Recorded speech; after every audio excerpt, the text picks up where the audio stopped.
I get Popeye's chicken. They're out of chicken because that's the marketing. Everyone's talking about it. I don't get that. How you had a coffee at Starbucks? How's that possible? I don't know.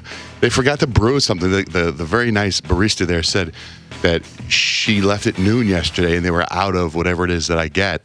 And no one brewed whatever they're supposed to brew. Of coffee at Starbucks. That is the sign of the apocalypse. I mean, I was like, no, I'm not even like a coffee guy, except that when I don't get a lot of sleep, I like to do like an espresso shot in a thing that I get, and they're out of it. It was weird. What? Weird. Okay, so listen. I started watching a TV show last night, and you know how at Christmas time when your whole family's around, you guys, and there's those moments sometimes where you, as a family you're watching a show, a beautiful moment. Maybe it's like you're all watching Frosty the Snowman. Maybe you're watching Rudolph, or you're watching some cool Christmas movie. Yes, something as a family. Elf. You're on you got your blanket and you're on the sofa and the whole family's together. That happened last night. And it was the Travis Scott documentary. That looks incredible. How was it? Trying to watch that. It's amazing. Now, Travis Scott, he's with, is it Kylie Jenner? Yeah, Kylie. Kylie Jenner, right? They got Stormy Webster's the baby they have. And it's so weird for me because my kids love hip hop, my kids love Travis Scott. And it's like, if you ask me, hey, what's the name of Travis Scott song? I would know Sicko Mode. Okay. Turns out, I know every Travis Scott song. I didn't know that. I don't know a lot of the names of it. So as we start watching it as a family, it was so compelling and so amazing to see this guy's story. And not only that, but it's like, it'll jump back and forth, 2013. And there's video of when he was like 2 years old. There's video when he was 5 years old. There's video of when the baby was born. And they cut to the hospital.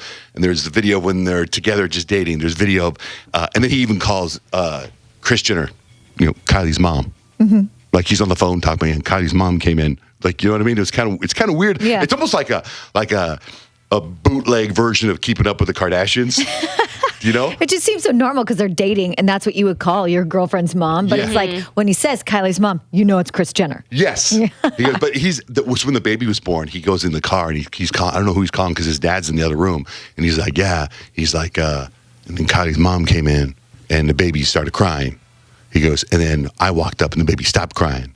And he goes, and he's really emotional. But it's like, I don't know who he is, but now you know who he is.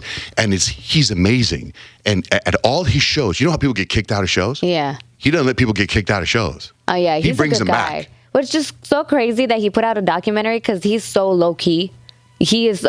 in everything, he's like so quiet, always the one just like in the back. Oh, but now he's part of the Kardashian family. So he's got Kris Jenner as his mama, who is like, she is the momager of the century. built I the mean, brand. she takes everything and turns it into something, and turns it into something that's very, profitable. Oh, yeah, for sure. This documentary is huge for him. It's amazing to watch because let me tell you something. He got arrested. I don't know if you remember when he got arrested, like in 2017. He did something.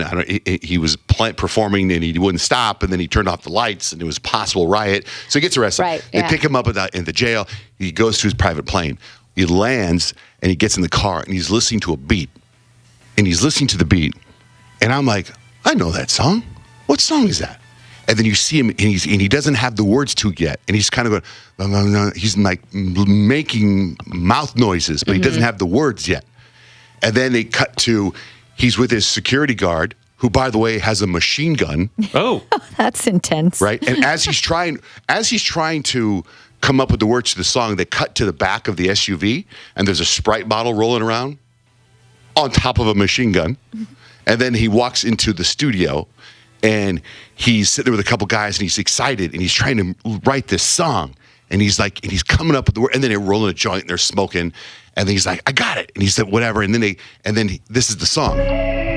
This is the beat, right? And he's like, and he's listening to it, and he's like, and this song was so big in my house last year. It was everywhere. It's a Butterfly Effect. I was like, murder on the beat. Nice. You see him put this whole song together. In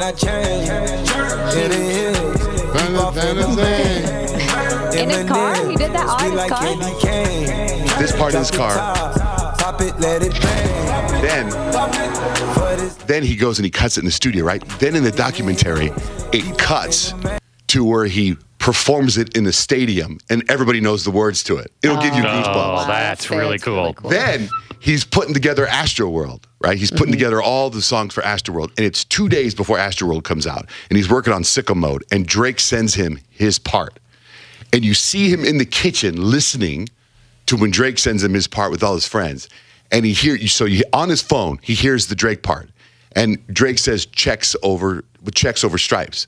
And so you hear on the phone, he goes, checks over stripes. And then Travis Scott goes, chicks over stripes. Oh my God! And he runs around the island in the kitchen. Oh my God, chicks over stripes, chicks over stripes. You see, and he's jumping on the furniture. And then he's cutting a couple tracks to Carousel. And it's 2 days before the album drops. He goes, I got an idea. And he has a microphone. He takes a sheet, puts it over his head. And to make it sound different, and he lays the tracks down over the mic, and then he lays it. He goes, "Try that," and then he play it back, and he starts jumping up and down on the sofas, and they're going. I mean, it's so amazing to see how this is put together. And this is probably the biggest album of 2018 or something. The tour was crazy. Got nominated. Yeah. So anyway, that's how. And then I'm looking around, and it was like literally watching a beautiful Christmas movie at my house. And it was like I was like, wow, my whole family's sitting here, boys in their underwear, wives curled up in a blanket, watching Travis Scott smoke weed. So he doesn't they don't talk about Kanye and him and Drake, like the whole thing. Because it was kind of weird to see Drake jump on a record with Travis Scott, knowing that Travis Scott is close to Kanye because of the Kardashians. No, as a matter of fact, I was waiting for that. Now, I still got about 15 minutes left. So I don't know if something happens at the end. But right now, no mention of that at all. None. And they show him as a little kid. He had to be like 3 years old. And he's at a wedding. And he's on a drum set. And he's drumming. And then his dad goes, "That's my boy. Look how talented my boy is. Look how talented my boy is." And then you see him grab his son and hug his son and walk. But the camera is like panned down. But you hear him say, "That's my son. That's my son." And then it morphs into today. And his dad is dressed all nice in Adidas. And his dad's like, how's my boy doing? And then, that's really sweet. It's really neat. It's just, you really like Travis Scott because you just know the name Travis Scott. You know what I mean? Then you just kind of know, but to see his stuff. So anyway, you got to watch it. It was great.